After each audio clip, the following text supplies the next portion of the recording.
Olá, e é por meio das leis que os cidadãos têm direito ao fortalecimento da cidadania e à promoção do bem-estar coletivo.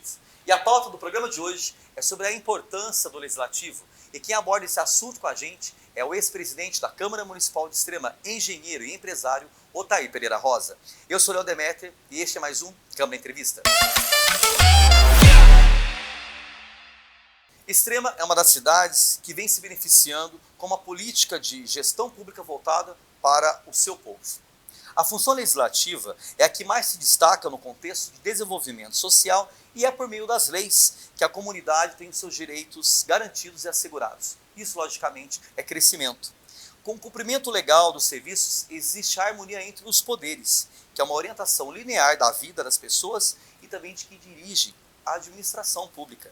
E quem conta pra gente sobre a importância da política no crescimento de um município é Otair Pereira Rosa. Ele nasceu em Conceição dos Ouros em 5 de novembro de 1957. Filho de Mário Barbosa Rosa e de Raquel Pereira de Carvalho Rosa, é casado com Jamile Renó Moalen Rosa, com quem tem dois filhos, a Lívia e o Rafael. Atualmente trabalha na Prefeitura Municipal de Extrema. Estudou nas escolas Odete Valadares e Alfredo Olivotti, e formou-se como engenheiro civil na Faculdade de Engenharia Civil de Itajubá. Fez ainda curso técnico de Química, mesma época em que serviu o Exército Brasileiro, e tornou-se segundo tenente da Reserva de Arma da Engenharia. Foi eleito vereador por 4 mandatos consecutivos e 3 vezes presidente da Câmara Municipal de Extrema nos biênios 1989 e 90, 93 e 94 e no ano de 99 e de 2000. Bem, antes de tudo, eu queria desejar boas-vindas a você, Otair. Tudo bem contigo?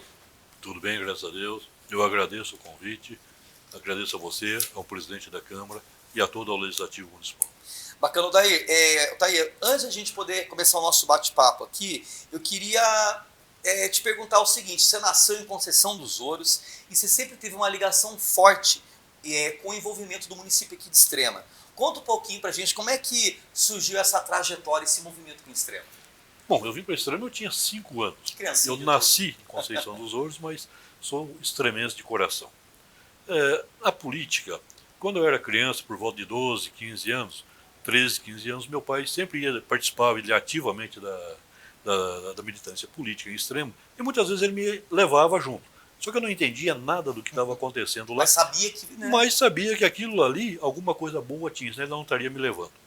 Aí depois eu fui estudar fora, fui fazer faculdade em Itajubá, fiz engenharia, aí voltei para Extrema. Ao invés de fazer como muitos, que vão trabalhar numa empresa, vão trabalhar numa construtora, eu resolvi trabalhar por conta própria, abrindo um escritório de engenharia. Aí que nasceu a necessidade e o envolvimento da política. Porque como profissional, eu precisaria conhecer a legislação para me atuar como engenheiro. Aí eu fui na prefeitura, não tinha código de obra, não tinha nenhuma legislação. Aí eu fui até a Câmara, também não tinha nada. Conversando com alguns vereadores, eles falaram que não tinha nada. Aí um deles até, mas se você fizer uma para nós aqui, a gente aprova. Isso aí já era um ano antes da eleição. Eu falei, peraí, se o caminho é esse, então estou no caminho certo. Eu vou procurar trabalhar, porque não adianta você fazer correndo. Aí eu entrei, quando cheguei em casa, conversei com a minha esposa, falei, não, eu vou entrar na política, não como político, mas para fazer as legislações que precisa para atuar no desenvolvimento da cidade. E foi aí que nasceu o interesse pela política. Isso, você se recorda quantos anos você tinha na época, mais ou menos, Otair? Eu tinha acabado de formar, eu estava com uns 24 anos. Foi logo no início da formação acadêmica. Já. Exato. Tá, fala um pouquinho sobre a sua vida como vereador. Você falou do interesse, do surgimento, da vida política. E você foi vereador por 4 gestões consecutivas. Conta pra gente, Otair, como é que foi a sua gestão no seu trabalho legislativo nessa época? Como é que Extrema era nessa época? Bom, então vamos começar por Extrema naquela época. Tinha menos de 20 mil habitantes. Era uma cidadezinha pequena. A maior parte das ruas era de terra ou mal conservadas. O que acontece? Você, como um profissional da área de engenharia, você não enxergava apenas você fazer um projetinho, uma plantinha, uma coisa ou outra, mas você enxergava a cidade como um todo. Então foi aí que comecei a trabalhar dentro da Câmara para isso. O primeiro objetivo meu era fazer um plano diretor, um código de obras para que tenha uma noção de como vai ser executadas as obras em Extrema, que era uma premência muito grande. Mas quando eu entrei foi uma época da ebulição. Em 1988, em 5 de outubro, foi promulgada a Constituição Federal. E no bojo da Constituição Federal, remeteu aos vereadores, foram os vereadores constituintes, para elaborar a lei orgânica do município, que seria a Constituição do município. Então, para nós, foi um aprendizado muito grande. Tivemos que fazer curso em Belo Horizonte, tivemos curso em Santa Rita, procuramos muitos lugares para poder entender aquilo, porque nós também... Como era o funcionamento. Como era o funcionamento e o que era isso que nós estávamos entrando. Então, foi uma escola muito grande. E com isso daí, nós trabalhamos e montamos, conseguimos elaborar o plano diretor de Extrema. Na época, tinha muitos lugares que ofereciam planos diretores, mas aquele negócio, vinha um negócio pronto. E nós não, vamos trabalhar o nosso. Aí o trabalho foi muito mais árduo, mas valeu, porque o esforço de todos os vereadores nesse empenho, independente de partido político, eles estavam pensando apenas na cidade e cumprir uma exigência constitucional. E culminou em 17 de março de 1990 a promulgação da Lei Orgânica do município. Nesse mesmo ano, foi um ano de muita ebulição, 89 e 1990.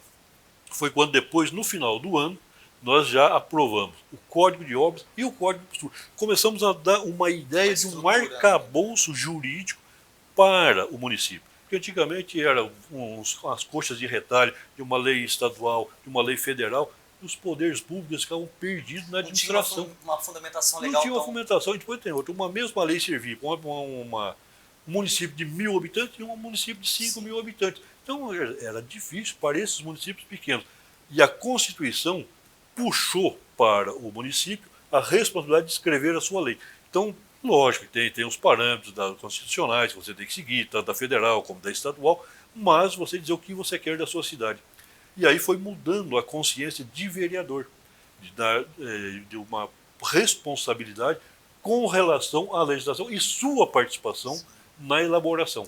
Uma adequação necessária, uma cidade que vinha sofrendo um crescimento muito alavancado, né? Muito, muito. Mas naquela época ainda era incipiente. A gente foi observar isso aí anos depois. Sim. Porque no primeiro mandato foi o ano da maior ebulição. Aquilo ali foi uma faculdade que todos os vereadores participaram. Um aprendizado necessário. Um aprendizado muito grande. E o mais importante que eu vi naquela época lá, tinha sim as questões de um lado A, um lado B, as questões políticas, mas na hora que era extrema, o que queremos, você via a união e o trabalho em conjunto. Isso aí foi muito bonito, isso aí foi um grande aprendizado que eu tive e levo isso para a vida. Uma consciência coletiva, né? Coletiva do bem comum, de uma sociedade e não do meu grupinho. Ô, Thais, você também assumiu a cadeira de presidente do Legislativo por 3 mandatos, de 89 a 90, de 93 a 94 e de 99 a 2000. Foram períodos de grande desenvolvimento, né, industrial de Extrema. Conta pra gente qual a importância da Câmara nesse período para a gente hoje saber e perceber que Extrema se tornou uma referência em termos de desenvolvimento desse setor. É fundamental a participação do Legislativo. O Legislativo é aquela onde você faz o equilíbrio das forças.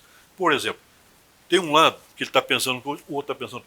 Enquanto você não consegue chegar num bom senso e numa diretriz que atenda a todo, que ninguém vai ganhar sempre e ninguém vai ficar só perdendo.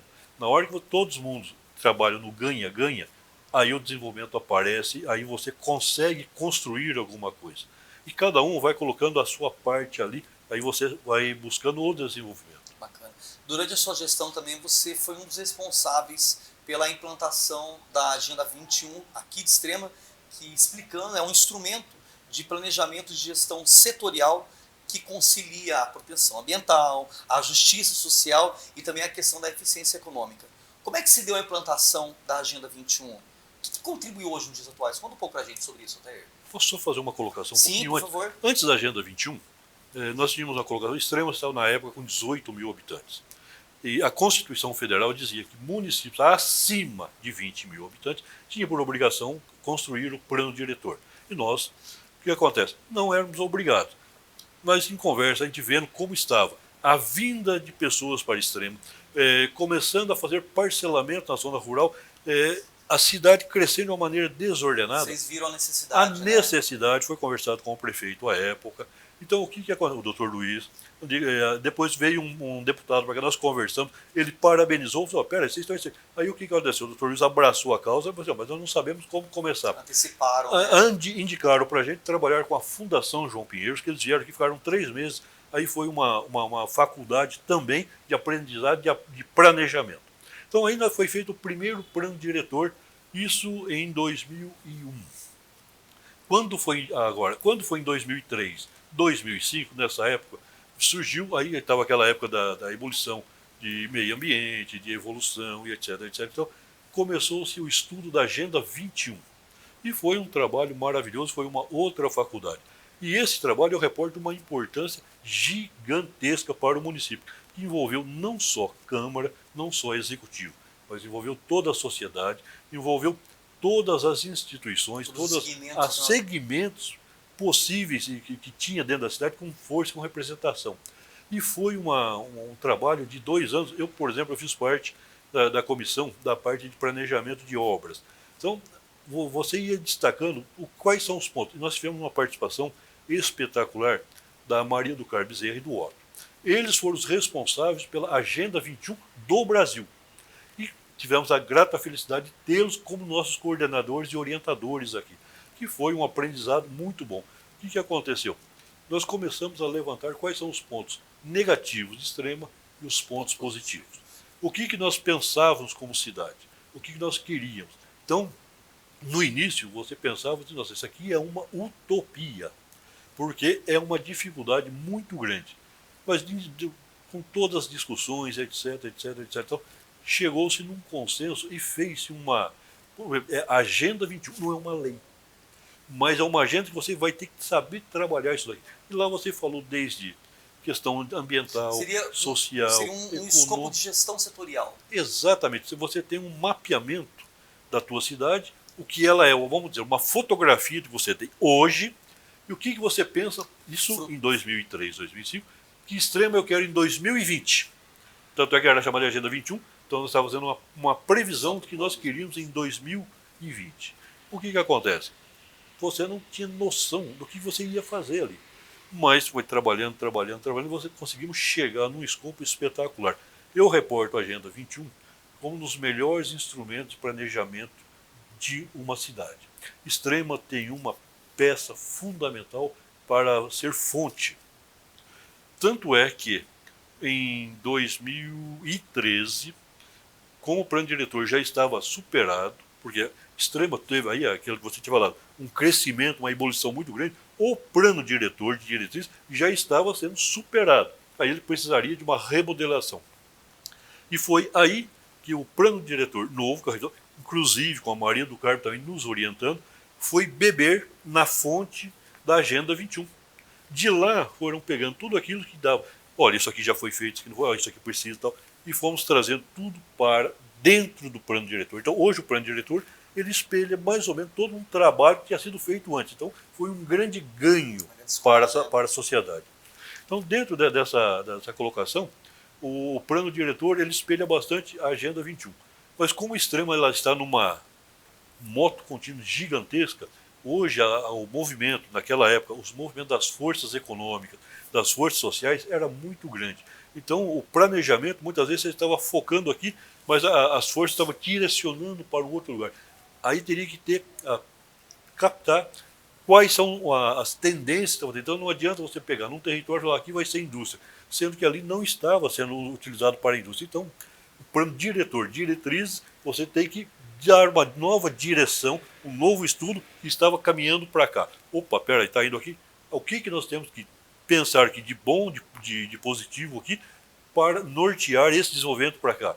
Essa aqui não está indo, então você deixa quieto ou você muda a utilização dela, para não ficar um negócio engessando toda a administração. Você também esteve, você falou recentemente, citou da questão de comissões.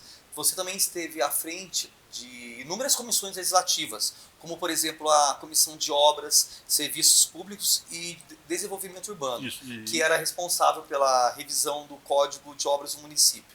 O Legislativo, ao lado da população, debateu importantes projetos sociais que até hoje impactam na vida de todos. É isso mesmo, Natália? Sim, sim. E até hoje, assim, a legislação ela não pode ficar parada. Eu acho que hoje os olhos do político eles têm que estar voltados para a realidade do dia a dia. Ele retratar nas leis aquele momento que você está vivendo, aquela expansão que você está tendo, para evitarmos de ter no futuro problemas de uma deficiência aqui, uma deficiência ali, ou prejudicando uma determinada atividade. Isso é importante. Você falou sobre problemas futuros e essa é a minha próxima pergunta. Você é uma pessoa, Altair, que tem experiência política e conhece muito bem o setor de obras e urbanismo e de habitação do município.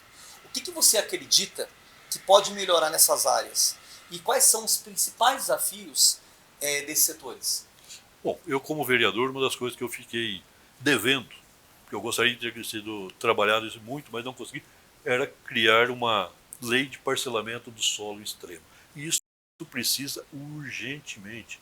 Está certo, estão usando a 67, 66 e muitos instrumentos dados pelo plano diretor. Mas o importante é você ter uma lei específica para nortear, porque tem vários tipos de loteamento. Loteamento industrial, loteamento de alto padrão, loteamento para casas populares, loteamentos para bairros de uso misto, para você poder ordenar e fazer um trabalho entre essas áreas de mobilidade urbana.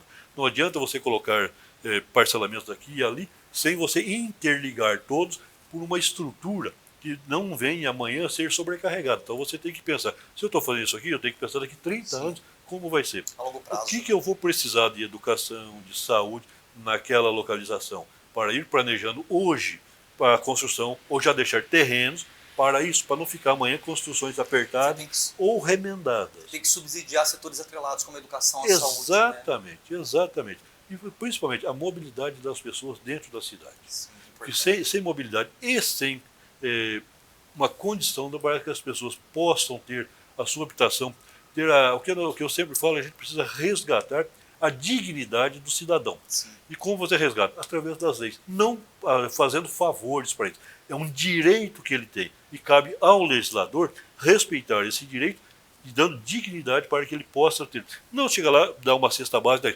sim, tem horas que você precisa dar para uma emergência, mas você tem que capacitar ele e capacitar o município para dar condições de trabalho a ele, dar para que ele possa, seu filho, estudar, para que ele possa dar uma boa educação, para que ele possa ter segurança e que ele possa ir e vir sem aqueles problemas de trânsito, que ele possa ter uma mobilidade. Segurança também. Segurança. Agora, e junto com isso aí, uma coisa importantíssima, não podemos esquecer de uma coisa importante, meio ambiente.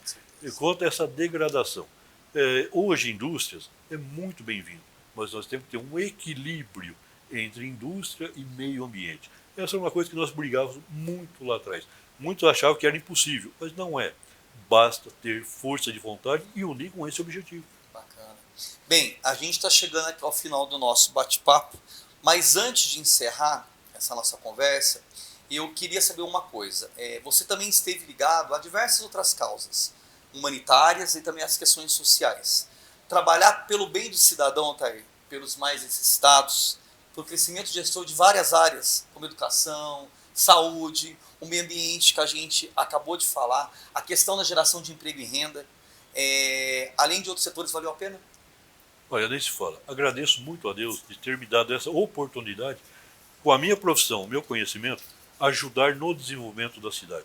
Isso é fundamental. Eu acho que não tem uma satisfação de maior você ver a cidade hoje como ela está. Lógico, tem muita coisa para melhorar, sempre vai ter que aprimorar muita coisa, mas não tem satisfação maior que você falar assim, eu ajudei a construir isso aqui, eu não construí sozinho, mas eu fiz parte dessa história, eu fiz parte dessa construção, e isso é fundamental. Essa eu acredito que seja a maior obra de engenheiro, é a participação da engenharia nessa orientação de crescimento e desenvolvimento da cidade. Uma parte importante nessa engrenagem, nesse quebra-cabeça chamado cidadania, né, Altair? Fundamental. Porque a pessoa tem que ter a dignidade, sim, independente da sua classe social, independente do seu emprego, independente da sua religião. O respeito e a dignidade e resgatar ele como cidadão dentro de uma sociedade. E a Câmara como um agente fundamental nessa participação aí de desenvolvimento cidadão em diversos setores, né? Sem dúvida, a Câmara ela é reflexo, porque tudo aquilo eles vão atrás do vereador. Porque o vereador ouve aquilo, ele está no bairro, ele está ali, ele está lá. Depois tem outro. parece que ele tem uma proximidade maior, sim, com certeza, porque são muitos vereadores. Então o que acontece? É mais fácil ele estar num bairro que está aqui, as pessoas irem cobrar. Então ele vai levar isso para dentro da Câmara, para transformar isso amanhã, quem sabe, numa lei, numa melhoria. Isso é fundamental.